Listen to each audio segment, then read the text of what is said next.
Preencha o quadro a seguir, indicando a classificação dos grupos de animais de acordo com as características. Segundo ano, é nesses quadros aqui que você vai, como se diz o Felipe aí, vai incorporando o assunto, tá? Quanto mais você preencher, que você procura lá, você vai gravando, então você vai incorporando. Simetria dos quinidários. Qual simetria que eu vou colocar aqui, que eles têm? Radial. Radial.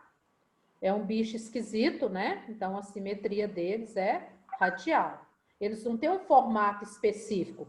O ouriço é uma bolinha cheia de espinho, a anêmona do mar parece uma flor, pepino do mar parece um pepino, a estrela, quer dizer... Então, assim, a simetria deles, de um modo geral, radial. Plateuminto. Bilateral. Bi. Então, tem os dois lados. Se eu partir ao meio. E anelídeos? Bilateral. Também. Bi. Então, aqui. O número dos folhetos embrionários, eu quero, então, que a Sara Abrão, dá uma colaboração para nós aqui. Vamos lá. Folhetos embrionários, quinidários. Quantos folhetos? Eu não sei falar, não. Isso, é isso mesmo. Diblástico. Porque eles têm 2. Qual que eles têm? A ectoderme, e a endoderme. Eles não têm a mesoderme, que é o folheto do meio. Sara, plateumintos. Triblástico. Isso mesmo, muito bem. Triblástico. Agora já tem a ecto, a meso e a endoderme. Isso mesmo. E os anelídeos, Sara? Triblástico. Também, né? Então, ó, se eu tirar os equinodermos, o resto tudo para frente é triblástico. Beleza. Gente, o que vocês estão papeando aí? Aqui eu não consigo ver, não adianta. Camila falou que chegou agora. Ah, tá. Camila, então, presente. Coloquei. Beleza. Alguém for falando isso, vocês têm que me falar, porque aqui a minha tela partilhada eu não consigo ver lá, não. Vamos, então, para celoma. Felipe, é com você mesmo. Vamos lá. Celoma. Quinidários. O que eu vou colocar aqui? Não tem, o xizinho. Não tem. Então, aqui eles são acelomados, né? Aliás, nem tem. Então, eu deixo assim. Não, mas pode ser acelomados também. Pode ser acelomados, porque eles não têm, né? Então, acelomados. E plateuminto? No livro falou assim que depende do autor, cada um considera uma coisa. Então por isso que nós vamos colocar os dois aqui, né? E plateumintos, filho, o que eles são? Acelomados. Só que aqui eles falam, porque não tem celoma verdadeiro, tá? Então por isso que a gente coloca acelomados aqui. Quando a gente for estudar os plateumintos, nós vamos voltar aqui. E os anelídeos? Oi. Pelo que eu lembro, que a gente estudou com o Gerson, os únicos pseudo é os nemateumintos, não é? Isso mesmo. Celomados. Beleza, fechou. Agora vamos pegar essa... tá certo, lógico. Se precisar, vamos lá, né? Participou, ganhou, fechou. Ei, gente, ninguém faz nada de graça, né? Misericórdia. Ó, aqui a gente já tem, então, os filos, de acordo com a simetria, né? Segmentação. Ele já começou aqui. Agora nós vamos falar dos quinidários e vamos marcar o que eles têm aqui, tá? Um xizinho que eles têm. Vamos lá, então. Vinícius Coelho, ajuda nós aqui agora. Oi, calma aí. Quinidários. Tô calminha, vamos lá. Pega o seu material, vamos ver o que eles têm. Simetria. Qual simetria que eles têm, será?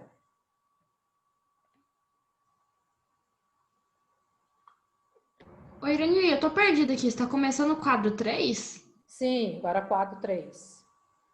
Ah, tá bom. Vinícius, você não fez, não?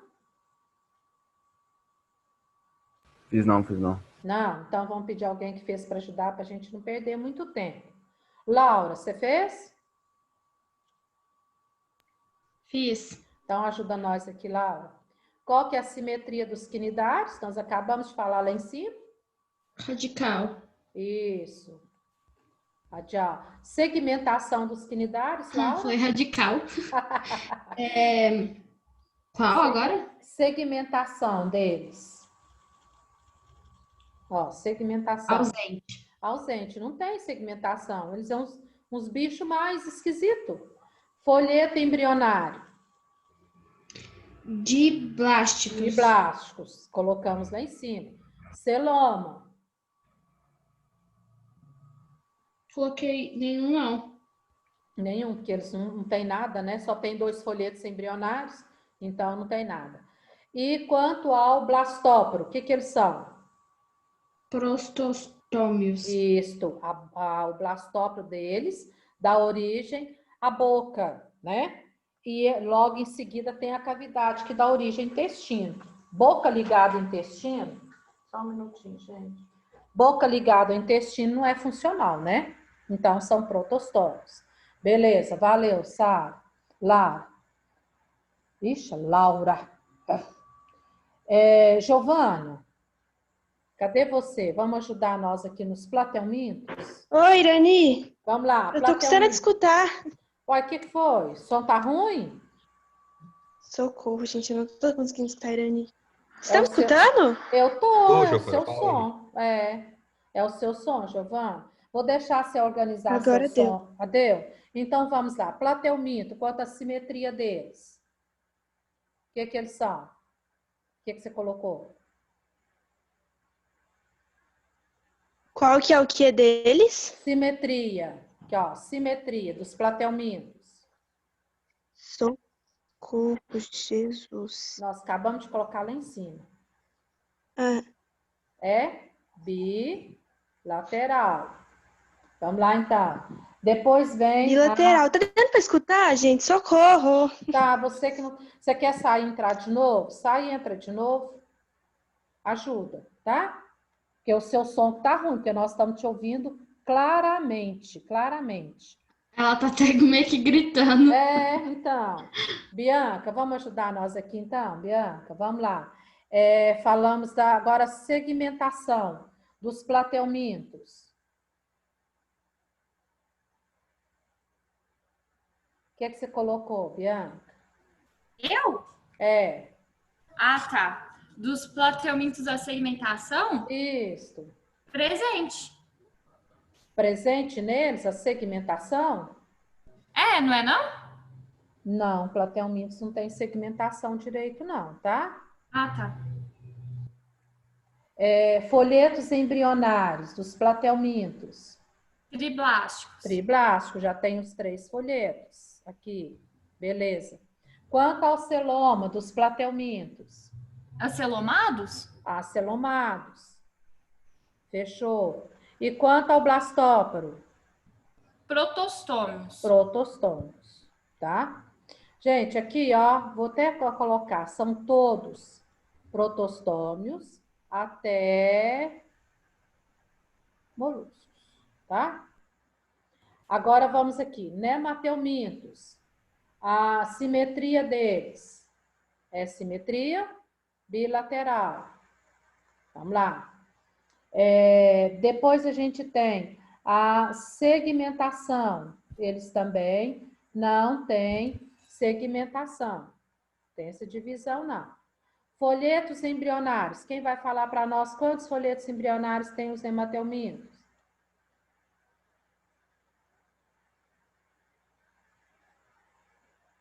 E eles já têm?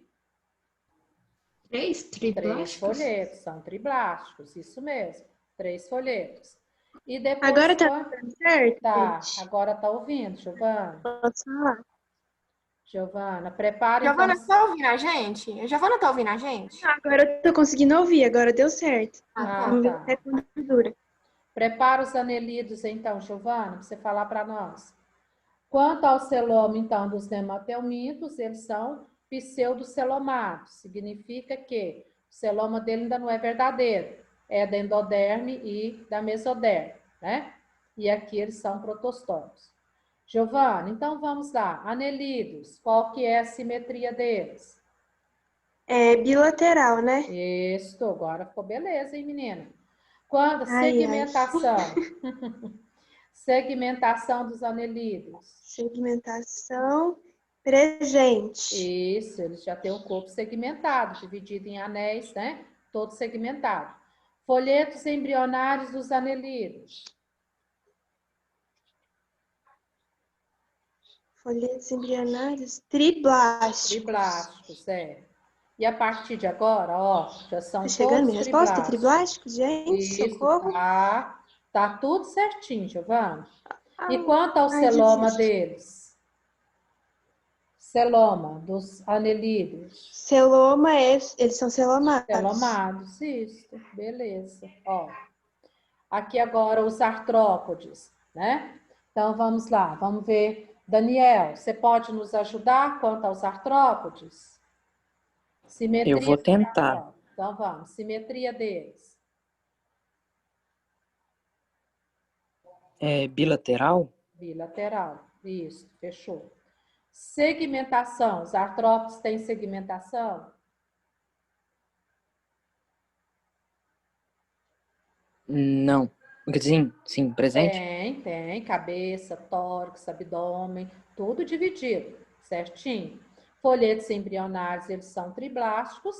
Quanto ao celoma, como que os artrópodes são? Quanto ao celoma? São Celomados? celomados, isso mesmo. Aqui agora todos são celomados, ó. A gente já pode estar colocando aqui, né? Valeu, Daniel. Moluscos agora, vamos ver aí. Isabela, você consegue nos ajudar aqui no finalzinho aqui do molusco? Que falta pouca coisa aqui agora. Não sei como que é a A Isabela. Bela tá no chat, Irani. Ah, tá. Não, então tá difícil para ela aí nos ajudar, né? Carolina, você pode nos ajudar aqui nos moluscos? Finalzinho que falta aqui? Eu posso tentar, dá para me ouvir? E estudar, sim. Então vamos lá, Carolina. Simetria deles, qual que é? Bilateral. Bilateral. Isso mesmo. Segmentação. Eles não têm. Não tem. Não tem uma formação, né? Eles não têm segmentação. Beleza. Folhetos embrionários são triblásticos. Celoma são celomados. Blastópero, protostomos. Beleza. Carolina, vamos terminar aqui com os equinodermos? Simetria deles. Radial? Radial, fechou. Simetria. Segmentação, eles têm segmentação? Não. Não tem. Não tem segmentação. Folhetos embrionários são triblásticos, celomados.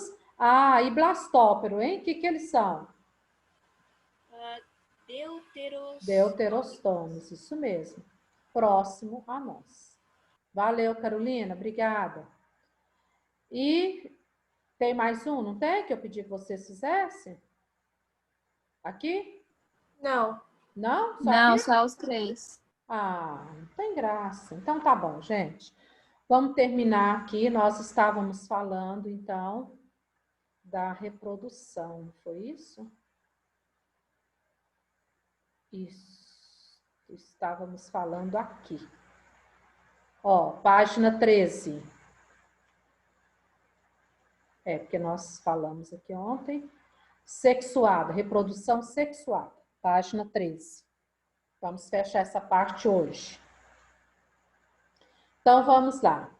A reprodução sexuada que é mais comum, realizada por fecundação, processo que une as células, né, reprodutoras. E essa reprodução aqui é que garante a variabilidade dos seres vivos. Então, o gameta masculino geralmente é menor e móvel. O gameta feminino é maior e imóvel. Pensa rápido, segundo ano. Por que o gameta feminino normalmente ela é maior? Porque comporta o feto. E antes do feto, ele comporta o quê? O nutriente para o embriãozinho, tá? Então, ele precisa fornecer nutriente para que o embrião venha desenvolver. E aí vocês imagina comigo agora a gema de um ovo.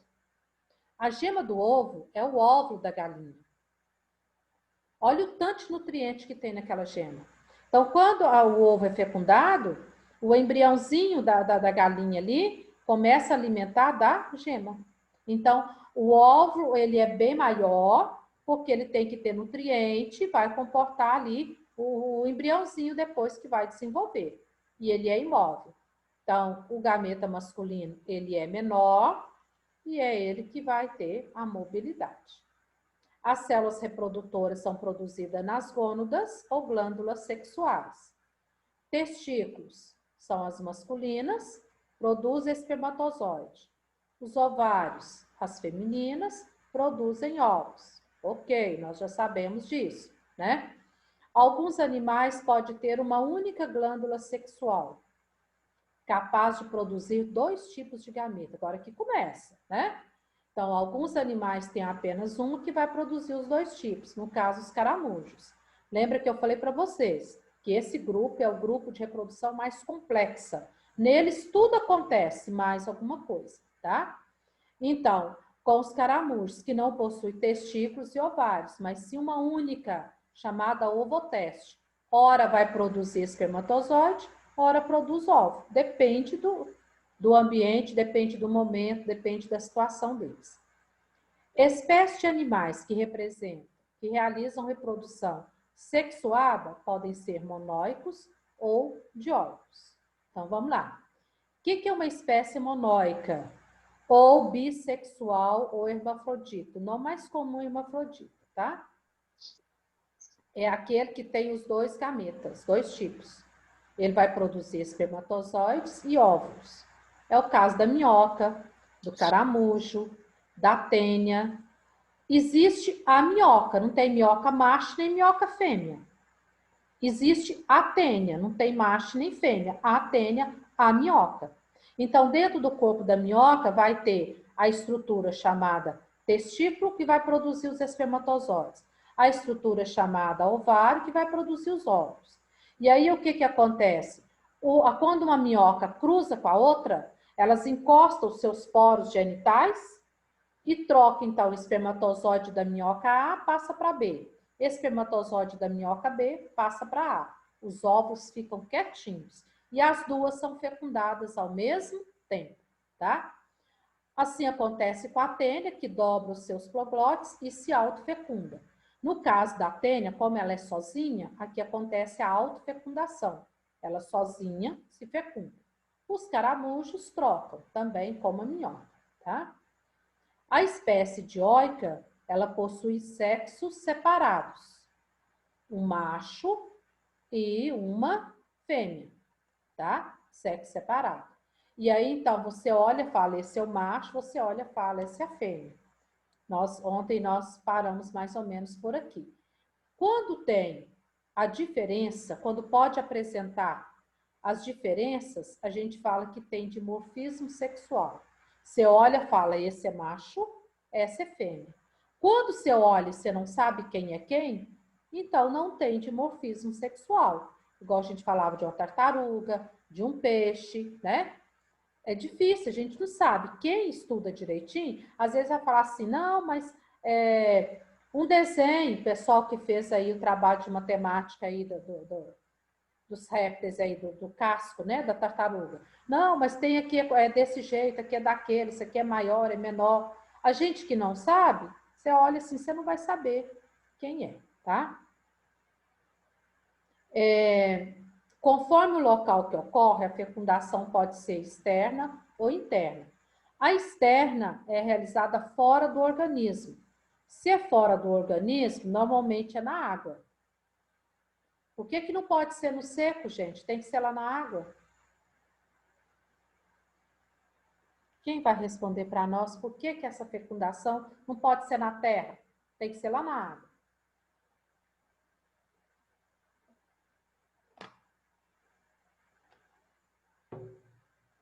Porque como que o macho vai colocar os espermatozoides na terra e o espermatozoide vai encontrar o gameta feminino na terra, no seco? Não existe. Então, ele precisa do meio líquido para nadar, para lubrificar, para hidratar, tanto o macho, o ovo, quanto o espermatozoide. Então, aqui acontece na água. Aí você já sabe, então, o sapo, o peixe, né? A fecundação externa, lá na água que acontece. A fecundação interna, no interior do corpo da fêmea, né? Ou de um organismo hermafrodita, como a minhoca, que eu falei para vocês. Uma minhoca encontra com a outra e troca, né? Ou então, quando o macho coloca o espermatozoide dentro do corpo da fêmea. Então, vamos lá. Fecundação externa.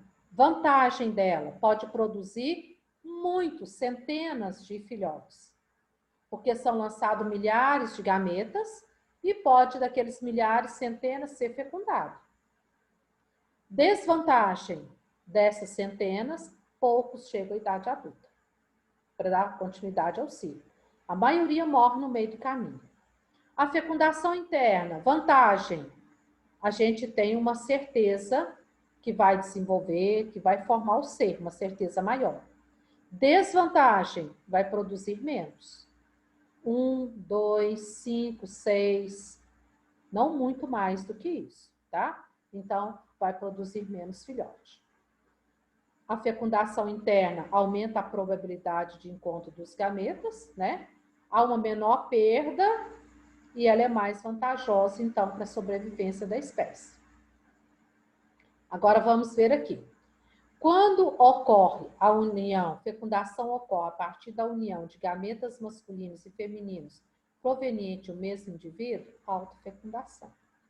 No caso da solitária, da penha, ela se autofecunda. Um proglote vira, fecha com o outro, pronto, se autofecundou. Segundo ano, vamos ver quem está junto comigo aí. Qual é a desvantagem da autofecundação? Pensa rápido aí, segundo ano. Não gera muita variabilidade genética? Não, porque está pegando gameta do próprio indivíduo, é dele com ele, né? Não tem variedade genética, então a natureza não interessa nisso daí, né? A variedade é mínima, mínima do mínimo. Então, aqui, né, esquece variabilidade genética. Gente, que coisa desse moço. Então, quando temos a autofecundação, né, se origina dos indivíduos da autofecundação. Agora, quando a fecundação vai originar de indivíduos diferentes, fecundação cruzada, aí sim, aí vai ter variedade, que eu vou pegar gameta de um e passar para o outro, tá? A autofecundação é realizada apenas com um indivíduo, que é obrigatoriamente hermafrodita ou monólogo, tá?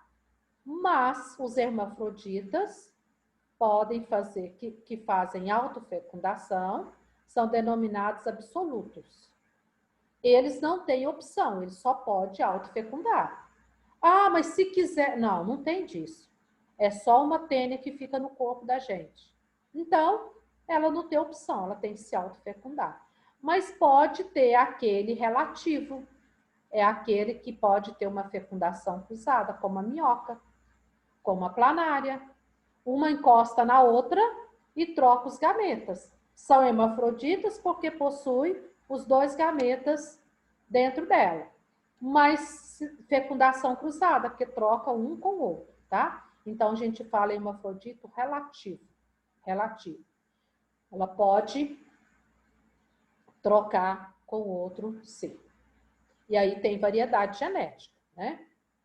Do ponto de vista evolutivo, a fecundação cruzada é mais vantajosa do que a autofecundação, lógico, porque ela vai promover maior variabilidade genética, tá?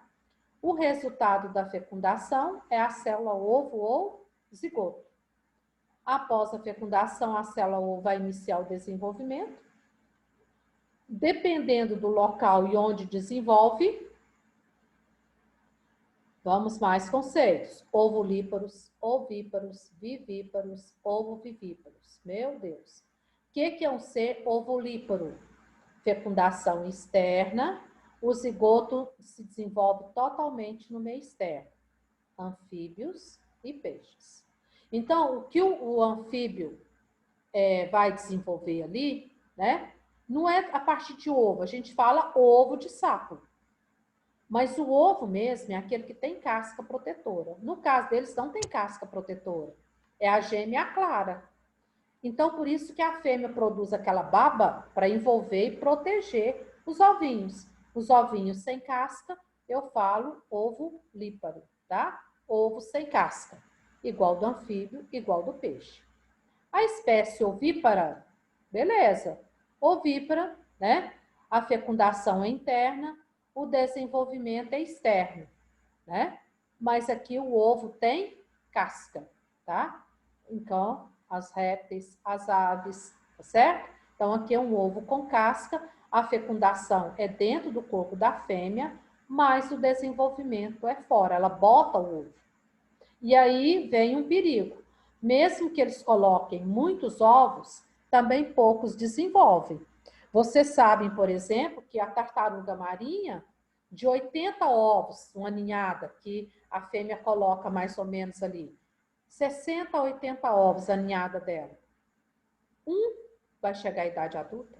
Gente, é muita perda no meio do caminho. É muita perda. É bicho e gente que vai lá e cata os ovos, não deixa desenvolver. Se desenvolveu, o bichinho sai, até ele encontrar água, é presa fácil, casco molinho, presa fácil, das aves e demais. Lá na água também, ela é presa fácil, que também é pequenininho. Então, assim, dos 60 a 80 ovos, que é uma ninhada de tartaruga, apenas uma ou um vai tornar adulto para dar continuidade no ciclo. Então, a perda é imensa, imensa. Isso estou falando de 80 ovos. Agora, você vê uma ninhada de galinha. Galinha põe o quê? 10, 12 ovos, né? Às vezes, quando tem um cuidado ali para desenvolver, desenvolve tudo. Mas quando deixa lá de qualquer jeito, poucos vão desenvolver, 2, 3, porque muitos são comidos pelos outros bichos, né? Então, a perda aqui, ela é realmente muito grande. E agora, por último, para a gente estar encerrando, as espécies vivíparas. Fecundação interna, forma o zigoto, ele desenvolve no meio interno, tá? E aí vai desenvolver dentro de uma bolsa chamada placenta, né? Que vai garantir todo o desenvolvimento, embora seja quantidade mínima. Na espécie humana, até aí no gambá, né? Pode ser aí 10 bichinhos, alguma coisa nesse sentido aí, tá? As espécies ovovivíparas, fecundação interna, forma o ovo, mas o ovo fica retido dentro do corpo da fêmea, desenvolve lá dentro do corpo da fêmea, até o momento de eclodir e liberar os filhotes. As cobras peçonhentas são assim. Muita gente fala assim, nossa, cascavel é um bicho tão danado que as cobrinhas já nascem pronta. Não é bem assim, ela fica retendo o ovo dentro dela. Aí, quando as cobrinhas quebram o ovo para nascer, elas quebram, nascem e depois a cascavel vai expelindo aquelas cascas de ovos que está dentro dela, tá? Então, é assim que acontece. Ovo vivípara, meio que elas chocam o ovo dentro delas. Retém o ovo desenvolve dentro delas e depois, né, eles já nascem, tá? Mas eles são formados dentro de ovos. Após o nascimento, o animal, para chegar à idade adulta, está faltando menos de 1 minuto, né? Depois eu coloco no grupo uma atividade para vocês fazerem. E aí vocês vão fazer a atividade, tirar a foto e colocar até terça-feira. Terça-feira, tá? E a nossa prova diagnóstica será quinta-feira. Vou deixar tudo anotado para vocês no grupo, tá? Para não ter problema. Após o nascimento, o animal pode desenvolver direto ou passar por metamorfose.